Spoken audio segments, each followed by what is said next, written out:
Satellite images showed a giant underground lake 800 meters beneath the Sahara, but only Ibrahim Traoré knew about it. This secret, combined with the desert project, would end Africa's water crisis forever. In the secret laboratory of the Burkina Faso Geological Institute, Dr. Kader Ouedraogo was examining the satellite data in his hands once more. What appeared on his screen was a discovery that would shake the scientific world. In the heart of the Sahara Desert, at a depth of 800 meters, an underground water reserve larger than the Great Lakes. "This is impossible," Dr. Ouedraogo murmured to himself. In his 15-year hydrology career, he had never seen anything like this. China's latest generation water detection satellites showed approximately 2.3 billion liters of fresh water beneath the Sahara. At 7:30 in the morning, an urgent call came. Ibrahim Traoré was summoning Dr. Ouedraogo to the presidential palace.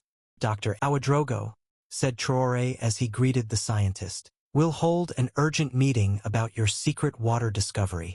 In the conference hall, Traoré's most trusted advisors had gathered: Agriculture Minister Dr. Aminata Ouedraogo, Water Resources Minister Moussa Compere, and Environment Minister Dr. Fatou Diallo. A giant map of the Sahara was spread in the center of the table. "Dr. Ouedraogo," said Traoré, "please share your findings." Dr. Ouedraogo turned on the projector. The satellite images appearing on screen took everyone's breath away. Giant blue spots were visible beneath the Sahara.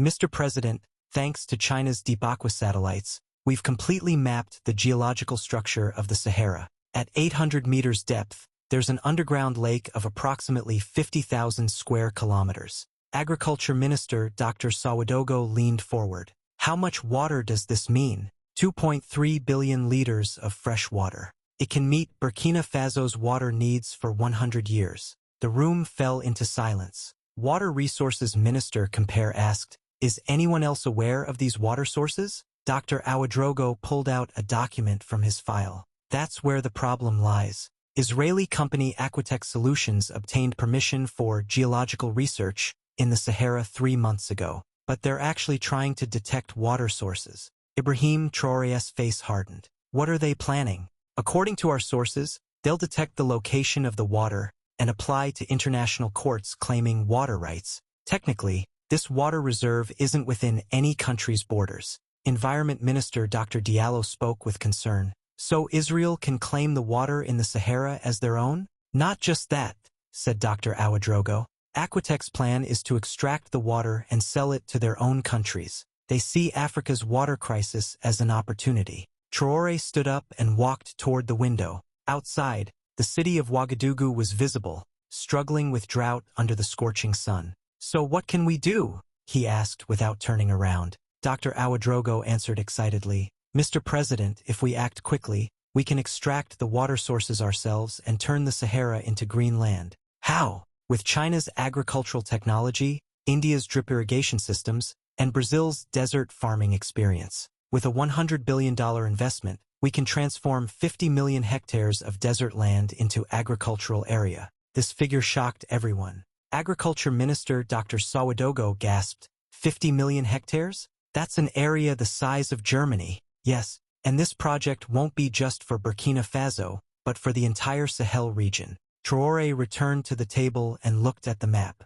"Dr. Ouedraogo, prepare the details of this project, but with absolute secrecy. If the Israelis sense it, they'll ruin everything." 2 weeks later, another secret meeting was held in Traoré's office. This time at the table were engineer Li Wei from China Agricultural Technologies Company, Dr. Raj Patel, India's water management expert, and Dr. Carlos Silva, Brazil's desert agriculture expert. "Gentlemen," said Traoré, "I present to you history's largest desert transformation project." Li Wei examined the technical data. "Mr. President, 3 billion liters of water is indeed enough to irrigate 50 million hectares. But the infrastructure will be very complex." Dr. Patel shared India's experiences. "We did a similar project in their desert. With microdrip technology, you can use water with 90% efficiency." Dr. Silva explained Brazil's success. "We transformed the Sahara Desert into the world's largest soy producer. We can apply the same technology in the Sahara."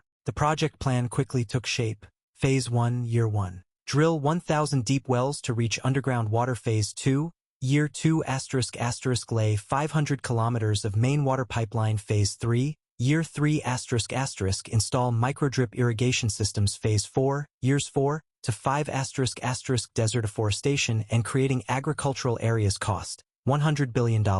Payment spread over 15 years. Where will we find this money? Asked Water Resources Minister Compare. With revenues from the Dori gold mine and nuclear power plant, replied Traoré. We earn $15 billion annually. We can allocate $7 billion to this project. A month after the project started, the Israeli AquaTech team increased their activities in Burkina Faso. Dr. Ouedraogo found concerning details in intelligence reports.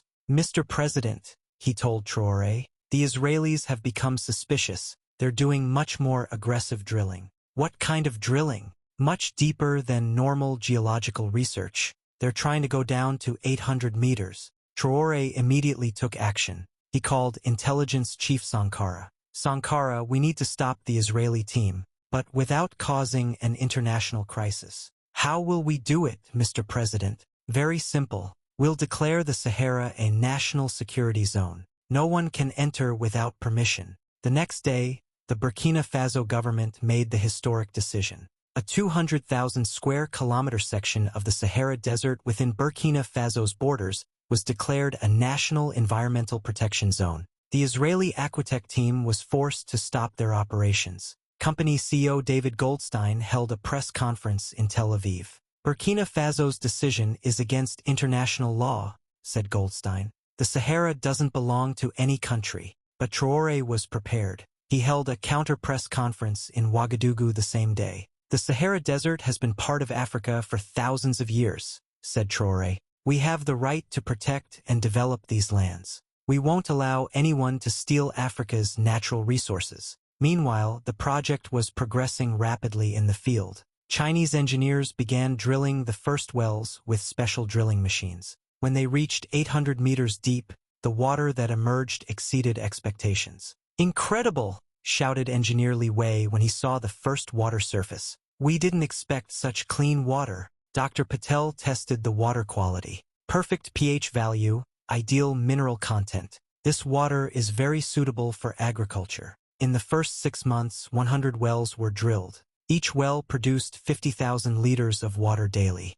Total daily water extraction reached 5 million liters. Indian engineers began installing the microdrip irrigation system. This technology allowed water to be delivered directly to plant roots, offering 90% efficiency. Brazilian Dr. Silva managed the process of preparing the soil for agriculture. Sahara soil looks like sand, but it's actually very fertile, he said. We just need to add water and organic matter. At the end of the first year, a 10,000-hectare pilot area was prepared. Chinese agricultural experts selected plant varieties resistant to desert conditions: sesame, millet, black-eyed peas, and jatropha. When the first planting was done, a green area appeared in the middle of the desert. Satellite images showed an unprecedented sight in the Sahara. These developments attracted international attention. National Geographic made a cover story titled "Miracle in the Sahara." BBC filmed a documentary called Africa's Desert Revolution,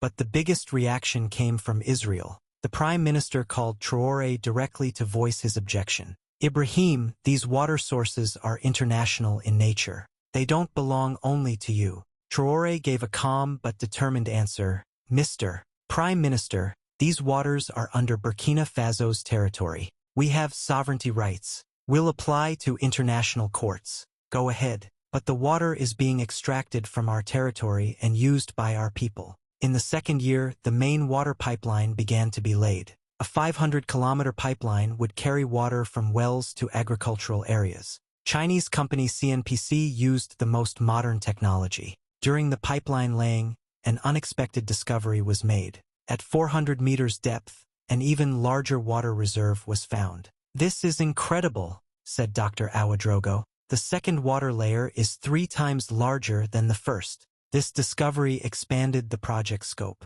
Now there was potential to irrigate not 50 million but 100 million hectares. In the third year, microdrip systems came online. Agriculture began in a 50,000-hectare area. The first harvest surprised everyone. Sesame yield was 2 tons per hectare, millet 3 tons, black-eyed peas 1.5 tons. This was 5 times better than normal desert farming. Dr. Silva evaluated the results. This efficiency comes from water quality and soil structure. The Sahara could be new hope for world agriculture. In the 4th year, the afforestation project began. Acacia, eucalyptus, and date palm trees began growing in the middle of the desert. The most surprising development was climate change. NASA satellites detected local rain formation in the Sahara. The greening project is creating its own climate, said NASA climate expert Dr. Jennifer Adams. This is revolutionary in terms of desert meteorology. In the 5th year, the project area became unrecognizable. A 100,000-hectare green area had created an oasis in the middle of the Sahara. This success attracted the interest of neighboring countries. Mali, Niger, Chad, and Sudan requested similar projects. Traoré established the Great Sahara Greening Consortium. 12 African countries launched a joint desert transformation project. In the 6th year, agricultural production began to change Africa's food balance. Burkina Faso became an exporter of millet and sesame. "We no longer import food, we export it," said Agriculture Minister Dr. Ouedraogo. This is a turning point for Africa's food independence. In the 7th year, Israel made its final move. They applied to the International Court of Justice, claiming that Sahara water sources had international status. But the court ruled in favor of Burkina Faso. The ruling that water sources are under sovereign country territory confirmed Traoré's strategy. In the 8th year, the project reached full capacity. 200,000 hectares had been greened. This constituted 0.2% of the Sahara, but its impact was much greater. Desert temperature dropped by 3 degrees. Annual rainfall increased by 40%. Plant cover increased carbon sequestration capacity by 10 million tons. In the 9th year, Traoré's vision began to become reality. Africa was moving toward becoming a food-exporting continent. 9 years ago, the Sahara was just sand dunes, said Traoré while visiting the project area. Now 500,000 people live and work here. In the 10th year, the story of the Sahara project was completed. The $100 billion investment had changed Africa's destiny. Dr. Ouedraogo compiled the project's balance sheet: 200,000 hectares of greened area, 2 million new trees, employment for 500,000 people, 5 million tons of annual food production, 3-degree temperature decrease, 40% rainfall increase. This is just the beginning, said Dr. Ouedraogo. Underground water reserves can last another 50 years. Ibrahim Traoré said at the 10th anniversary ceremony, "The water we discovered at 800 meters depth saved not only Burkina Faso but all of Africa. The desert is no longer Africa's enemy, but its friend." That night, Dr. Ouedraogo was working in his laboratory thinking, those satellite images had really changed Africa's future, because the power of water wasn't limited to just farming. Water was also the source of hope. The Israelis had come to steal water, but Traoré had become an example to the world by sharing it. And the Sahara was no longer just a desert, but Africa's green heart. The transformation that began with the secret discovery of underground water reserves had fundamentally altered not just the physical landscape of the Sahara, but the entire geopolitical dynamics of water access in Africa. Dr. Ouedraogo often reflected on this during his evening walks through what had once been barren desert and was now thriving agricultural land. The Israeli AquaTech's attempt to claim water rights had backfired spectacularly. Not only had they lost access to the Sahara reserves, but their aggressive tactics had united African nations against water colonialism. The African Union had passed the Ouagadougou Water Sovereignty Protocols, explicitly rejecting foreign claims to African water resources. David Goldstein's company had suffered massive financial losses. Stock prices had plummeted when international courts ruled against their water rights claims.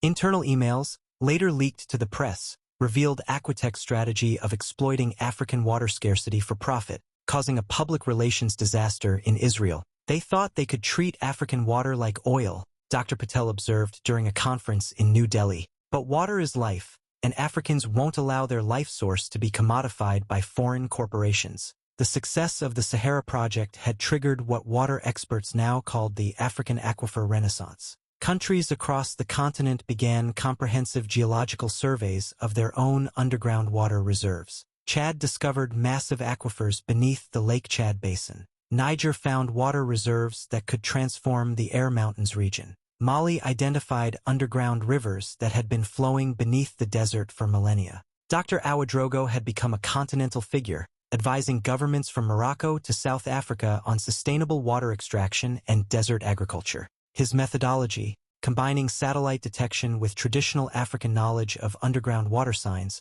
was being taught in universities across 3 continents. What we learned, he often told international audiences, is that Africa has never been water poor. We've been water knowledge poor. The resources were always there, waiting for the right technology and political will to access them responsibly. The economic transformation had been staggering. The Sahara Project had created not just agricultural output but entire supply chains. Processing facilities for sesame and millet had been established near the greened areas. Transportation networks had been built to move products to ports for export. Banking and financial services had expanded to serve the new agricultural economy. Most significantly, the project had proven that large-scale environmental restoration was both technically feasible and economically profitable. The carbon credits alone from the 2 million trees planted in the Sahara were generating $50 million annually in international carbon markets. The climate implications extended far beyond the project area. Meteorological studies showed that the Sahara's greening was affecting weather patterns across West Africa. The increased humidity and decreased surface temperature were contributing to more regular rainfall patterns in the Sahel region. Dr. Jennifer Adams from NASA had published papers showing how the project was creating a green feedback loop.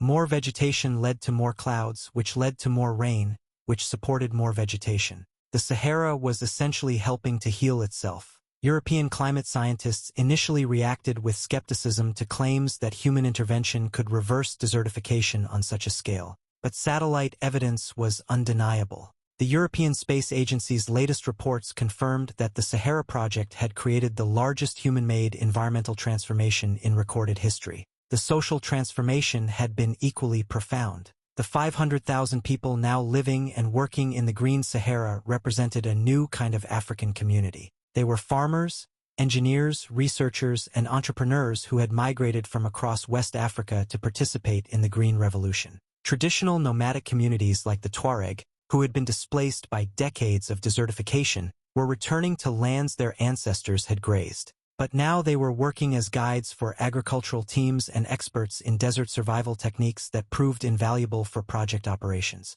Women had particularly benefited from the transformation. Dr. Aminata Ouedraogo had established agricultural cooperatives that gave women direct ownership of farmland and control over crop revenues. These cooperatives were now exporting products worth $2 billion annually to European and Asian markets. The desert taught us something important, Dr. Ouedraogo reflected. When women control water and land, communities thrive. When external forces control these resources, communities struggle. The project's success had also attracted attention from unexpected quarters. Silicon Valley technology companies were studying the Sahara's water management systems for applications in California's drought-prone Central Valley. Australian mining companies were adapting Burkina Faso's drilling techniques for water extraction in the outback. Most importantly, the project had shattered assumptions about African technological capacity. The integration of Chinese engineering, Indian irrigation technology,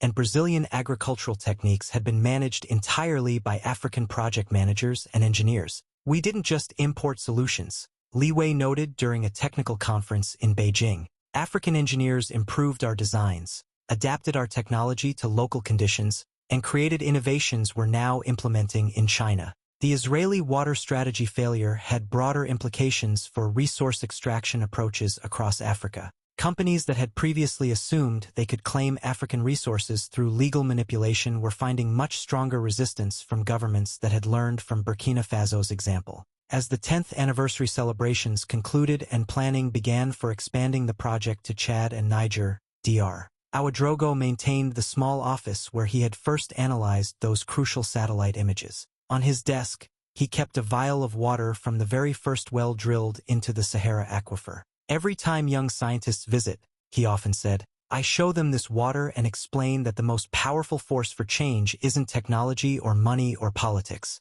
It's the combination of knowledge, determination, and the absolute refusal to accept that things must remain as they are. The water in that vial represented more than H2O molecules. It represented the moment when Africa decided that its destiny would be determined by Africans, using African wisdom combined with the world's best technology, for the benefit of African communities. The Sahara was no longer the world's largest desert. It was becoming the world's largest proof that human ingenuity, when properly directed and adequately resourced, could reverse even the most challenging environmental problems.